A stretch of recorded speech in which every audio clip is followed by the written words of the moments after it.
Air स्ट्रिप्रु मृतदेह उद्धार संघबद्ध आक्रमण सन्देह।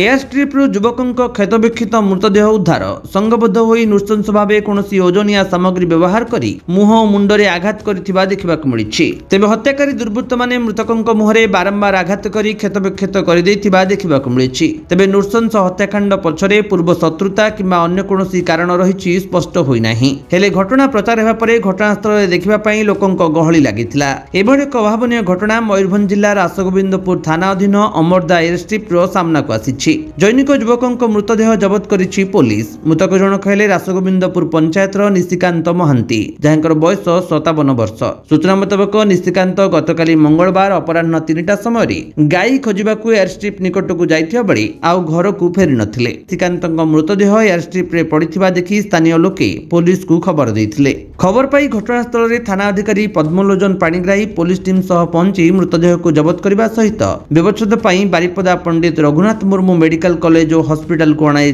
जना पड़ी। तेज घटनास्थल में पुलिस पारिपार्श्विक स्थिति अनुधान करुवा बेले साइंटिफिक टीम पहुंची तदंत आरंभ करिछि। अन्यपटे एने थाना 282/25 एक मामला रुजु करी अधिक तदंत रखिछि पुलिस। मयूरभंजरू घासीराम बेहेरा रिपोर्ट, विश्व विजयी न्यूज ओडिशा।